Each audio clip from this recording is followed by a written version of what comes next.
সভাপতি Albadr commander ATM আজহারুলকে এই বর্তমান অন্তর্বর্তীকালীন সরকার বেকসুর খালাস দিয়েছে।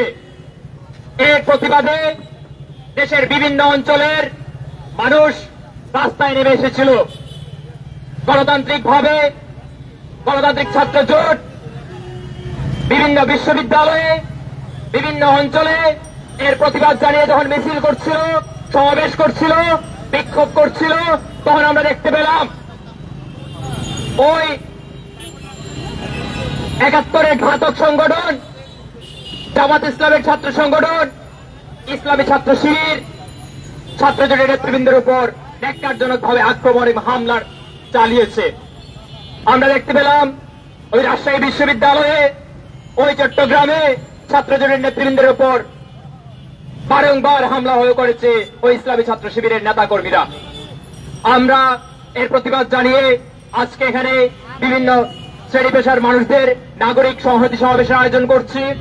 সংহতি সমাবেশের শুরুতেই আমরা আজকে ৩১ মে ঐতিহাসিক একটা দিন।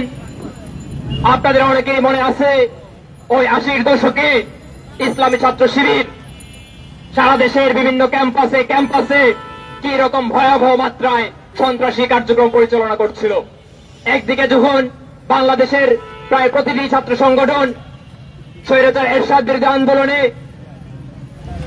লড়াকু ভূমিকা পালন করছিল, তখন আমরা দেখতে পেলাম ওই শিবির বিভিন্ন ছাত্র সংগঠনের নেতৃবৃন্দকে হত্যার পথ বেছে নিয়েছিল।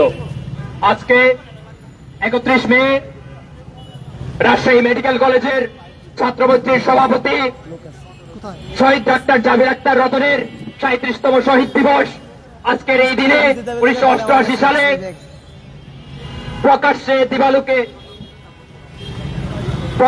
দিবালুকে প্রায় ৩২ জন শিক্ষকের সামনে রাজশাহী মেডিকেল কলেজে ইসলামী ছাত্র শিবির বিভিন্ন বহিরাগত ব্যক্তিদেরকে, ক্যাডারদেরকে দিয়ে আক্রমণ করে তৎকালীন সময়ের রাজশাহী অঞ্চলের লড়াকু ছাত্র নেতা জাবির আক্তার রতনকে কুপিয়ে হত্যা করে।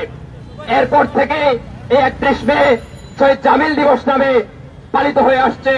আজকে আমরা শহীদ জামিল দিবসে শহীদ জাবির আক্তার রতন সহ এদেশের গণতান্ত্রিক আন্দোলনে ছাত্র শিবিরের হামলার শিকার হয়ে বিভিন্ন সংগঠনের, বিভিন্ন রাজনৈতিক দলের যে সকল নেতাকর্মীরা শহীদ হয়েছেন তাদের প্রতি শ্রদ্ধা জানিয়ে, সম্মান জানিয়ে আমরা ১ মিনিট নীরবতা পালনের মধ্য দিয়ে আজকের এই সমাবেশ শুরু করব।